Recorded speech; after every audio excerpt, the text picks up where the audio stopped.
Hello नमस्कार साथियों, GCP science classes में आपका हार्दिक अभिनंदन है। जैसा कि बेटा हम पढ़ रहे हैं केमिस्ट्री का सेट नंबर 1 अनसॉल्व कर रहे हैं और सेट का कोड है 347 GA, जिसमें पिछले लेक्चर में हमने 2 क्वेश्चन तक कंप्लीट करा दिए हैं। आज तीसरा क्वेश्चन देखने वाले हैं, तो चलते हैं तीसरे क्वेश्चन की ओर। क्या है हमारा तीसरा क्वेश्चन? देखो, तीसरा क्वेश्चन बोल रहा है बेटा 46 ग्राम एथेनॉल को 54 ग्राम जल में घोला गया एथेनॉल तथा जल के मोल प्रवाह की गणना कीजिए। यानी 46 ग्राम एथेनॉल है और 54 ग्राम कौन है? जल है। और दोनों का क्या पूछा हमसे? मोल प्रवाह पूछा गया है। देखो क्वेश्चन नंबर तीसरे का कर। देखो, एक तरफ आप बेटा लिखो एथेनॉल को, एक तरफ आप किसको लिखो? एथेनॉल को। एथेनॉल का फॉर्मूला होता है बेटा C2H5OH, ये एथेनॉल का फॉर्मूला होता है। एक तरफ बेटा आप किसको लिखो? जल को, और जल का फॉर्मूला क्या होता है? H2O। क्लियर? अब देखो, अब हमें इनका भार दे रखा है भाई। एथेनॉल का भार कितना दे रखा है? एथेनॉल का भार है 46 ग्राम। ऐसे बेटा हमें जल का भार दे रखा है, तो जल का भार कितना है? जल का भार है हमारा 54 ग्राम। अब ध्यान रखो, हम मोल प्रवाह तभी बता पाएंगे जब हमें मोलों की संख्या पता हो, और हमें जिसका मोल प्रवाह बताना है, जल का बताना है, तो जल के मोलों की संख्या बट्टे उस विलयन के अंदर जितने भी अवयवी घटक हैं, उन सभी अवयवी घटकों के मोलों की संख्या। क्लियर?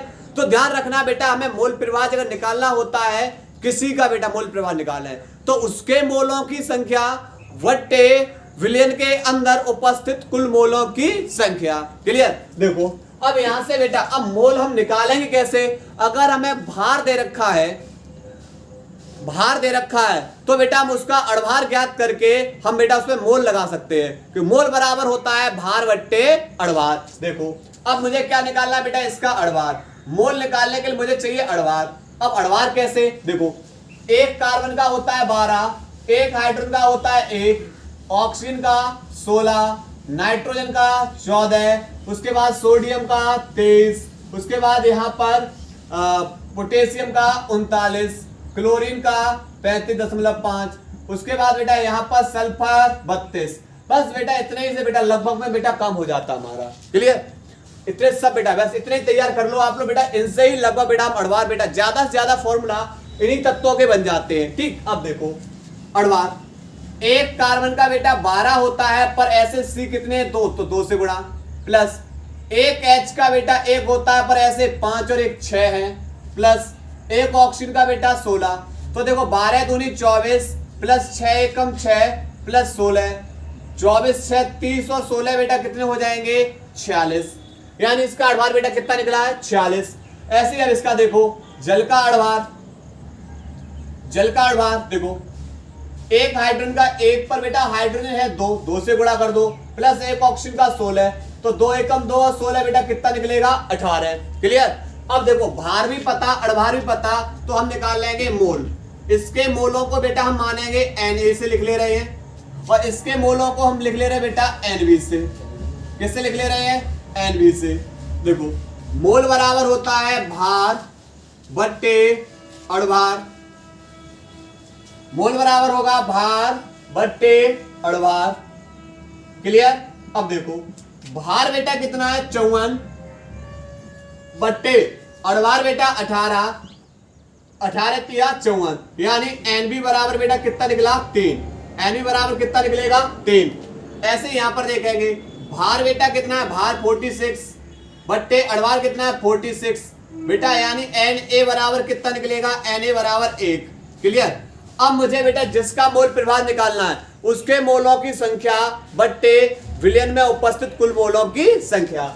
अब मुझे निकालना है बेटा मोल एथेनॉल का मोल प्रवाह। तो एथेनॉल के मोल प्रवाह को x से लिख लो, तो x से बराबर Na बट्टे Na plus Nb। Clear? Na का वैल्यू 1 बट्टे Na का वैल्यू 1 और प्लस Nb का वैल्यू 3, तो बेटा 1 बट्टे हो जाएगा 3 और 1 4, 4 का भाग 1 में दे दो, भाग जाएगा नहीं, भाग टूटे बिंदी 0, 4 दूनी 8 2 0 4 5 20, अर्थात बेटा कितना निकलेगा? 0.25। कितना निकलेगा 0.25। ऐसे ही बेटा इसका निकालेंगे XV बराबर NV बट्टे Na प्लस NV, जिसका मोल प्रवाह निकालना उसके मोलों की संख्या बट्टे कुल मोलों की संख्या। NV 3 बट्टे Na 1 प्लस NV बेटा कितना है 3, अर्थात 3 बट्टे 3 और 1 4। भाग देंगे तो 4 का भाग 3 में नहीं जाएगा, भाग टूटे भी 10 लगाओ 30 हो गए, 4 सत्ते 28, 2 बचे और 4 पंजे 20। क्लियर। ये बेटा हमारे दोनों के मोल प्रवाह निकाल लिए। नोट करिए बेटा यहां तक।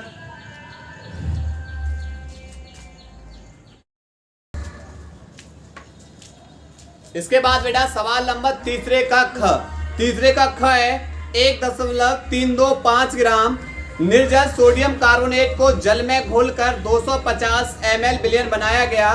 सोडियम कार्बोनेट का तुल्यांक भार 53 है। विलयन की नॉर्मलता की गणना कीजिए। देखो, जो मात्रा आप घोल रहे हो वो विलेय, जिसमें घोल रहे हो विलायक, और दोनों मिलकर बेटा क्या बनाते हैं, विलयन बनाते हैं। चलो देखते हैं सवाल को।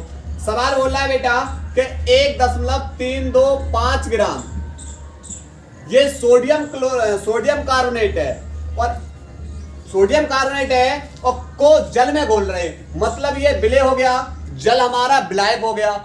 जब जल में घोल देंगे तो जो बेटा विलयन भर रहा है वो विलयन कितना भर रहा है, 250 ml का विलयन भर रहा है। फिर बोल रहा है बेटा सोडियम कार्बोनेट का तुल्यांकी भार, तुल्यांकी भार दे रखा है, तो तुल्यांकी भार बेटा कितना दे रखा है, 53 दे रखा है। हमें नॉर्मलता पूछी है। फॉर्मूला होता है नॉर्मलता बराबर विलेय का भार, विलेय का भार किसमें होगा बेटा, ग्राम में, वट्टे विलेय तुल्यांकी भार, विलेय का भार वट्टे तुल्यांकी भार, विलेय का तुल्यांकी भार पूरा लिख लो, विलेय का तुल्यांकी भार इनटू में विलयन का आयतन। अगर ml में है तो ऊपर बेटा कैसे गुणा कर दो, 1000 से। क्लियर। विलेय का भार कितना है, विलेय का भार है 1.325 वट्टे विलेय का तुल्यांकी भार बेटा कितना है, 53। विलयन का आयतन 250 ml में है तो ऊपर बेटा किससे गुणा कर दो, 1000 से। क्लियर। कितने बार जाएगा बेटे ये, 4 बार, 250 चौगुट, ठीक है। 4 का इसमें बेटा कर दो, 4 पंजे 20, 4 दूनी 8 और 2 10, 4 तिया 12, 12 और 1 13, 4 एकम 4 और 1 5, बट्टे बेटा नीचे कितना आ जाएगा, 53, पर कैक के बाद दशमलव बेटा 3, तो 3 के बाद 10 लगा दो। अब दशमलव हटाएंगे बेटा यहाँ से, क्या जीरो बढ़ जाएंगे, 1 2 3, 1 2 3। क्लियर। 4 पंजे 20, 4 दूनी 8 और 2 10, और यहाँ पर 4 तियो 12 और 1 13, और 4 एकम 4 और 1 5, तो 1 2 से 2 जीरो कैंसिल, और 53 हाई बेटा कितना हो जाएगा, 530, अर्थात बेटा 1/10, और 10 का भाग 1 में देंगे तो बेटा 0.1 नॉर्मल बेटा, ये इसका क्या आ जाएगा, आंसर। नोट करिए इसको।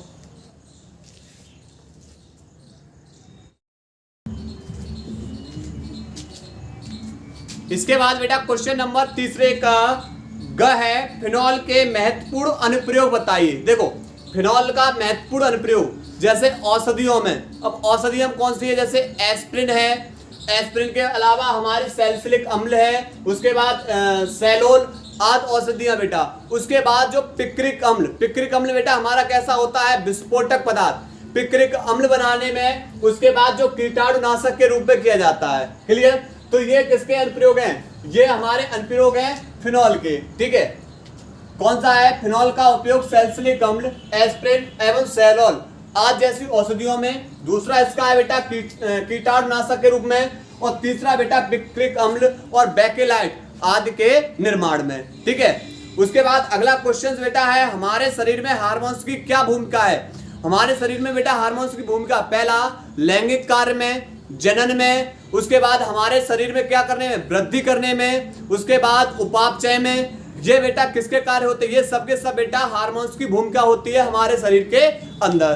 क्लियर? तो ये बेटा पॉइंट है, देखो क्या क्या है हमारे शरीर में हार्मोन्स की भूमिका। पहला क्या है, उपापचय के रूप में, दूसरा वृद्धि एवं विकास के रूप में, तीसरा मानसिक एवं शारीरिक स्थितियों में, और चौथा बेटा लैंगिक कार्य में, इसके बाद जनन में। ठीक है, ये सब के सब कार्य हमारे शरीर में किसके होते हैं, हार्मोन्स की भूमिका होती है। क्लियर? नोट करिए यहां तक।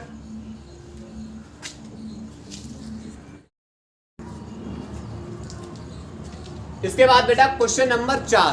क्वेश्चन नंबर 4 क्या कह रहा है, रोजरमुंड अपचयन पर एक संक्षिप्त टिप्पणी लिखिए। एथाइन पर H2SO4 एवं मर्क्यूरिक सल्फेट की उपस्थिति में जल की अभिक्रिया केवल रासायनिक समीकरण देना है। ठीक है, अब समझो। देखो सबसे पहले बेटा 4 का क्वेश्चन है, और पहले हम लिखेंगे बेटा रोजरमुंड अपचयन पर टिप्पणी लिखनी है। अब रोजरमुंड अपचयन बेटा क्या है, देखो जो आपका एसिड क्लोराइड है, R C डबल बॉन्ड में O सिंगल बॉन्ड में C है, ये हमारा बेटा है एसिड क्लोराइड। अब R की जगह बेटा आप कोई भी एल्किल ग्रुप को रख सकते हो। इसका क्या कराना है, हमें अपचयन कराना है किसकी उपस्थिति में, पैलेडियम या BaSO4 की उपस्थिति में बेटा क्या कराना, अपचयन कराना।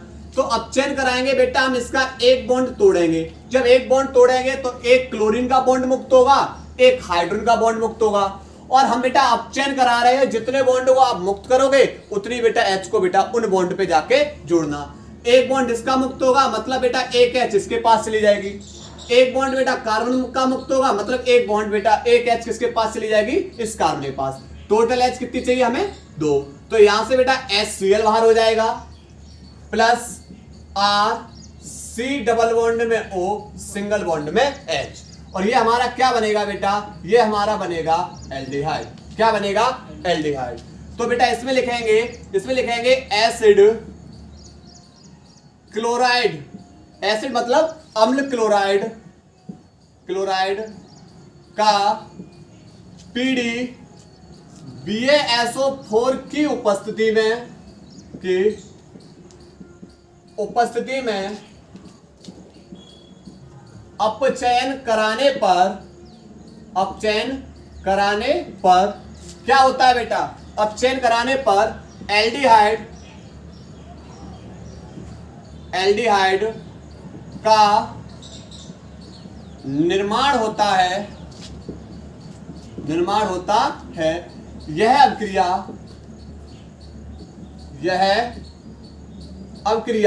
बेटा क्या कहलाती है, रोजरमुंड अपचयन कहलाती है। रोजरमुंड अपचयन कहलाती है। क्लियर? ये फर्स्ट भाग बेटा स्टेप इसका फर्स्ट।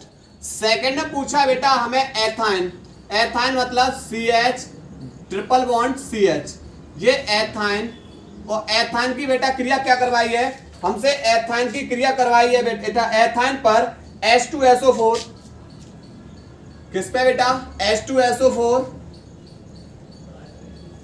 और किसकी मरकरी सल्फेट HgSO4 की उपस्थिति बेटा, इनकी होगी उपस्थिति में बेटा जल के साथ क्रिया करानी है।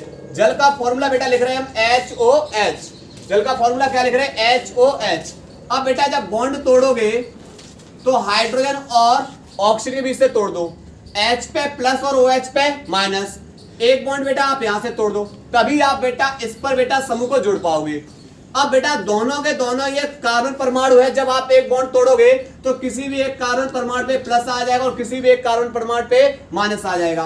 तो यहां से बेटा इस H को कहां भेज देंगे, इसके पास, और OH को भेज दो बेटा इसके पास। तो ये बन जाएगा CH के पास एक H और आ जाएगी, तो क्या बन जाएगा CH2 डबल बॉन्ड, फिर बेटा यहां पर क्या हो जाएगा CH, उसके बाद इससे जुड़ जाएगा OH, और ये बनेगा बेटा वाइनिल एल्कोहल। और इसका क्या करा दो बेटा, पुनर्विन्यास का मतलब बेटा इससे क्या करना है, यहां से पुनर्विन्यास का मतलब ये है कि एक H को बेटा इसके पास भेज दो। जब एक H को इसके पास भेज देंगे तो ये बन जाएगा C, 2H है, एक H और आ जाएगी CH3, उसके बाद C, डबल बॉन्ड में O, और यहां पर बेटा कौन रह जाएगा H, और ये बन जाएगा एथेनॉल। क्या बन जाएगा बेटा ये एथेनॉल। क्लियर, नोट करिए बेटा यहां तक।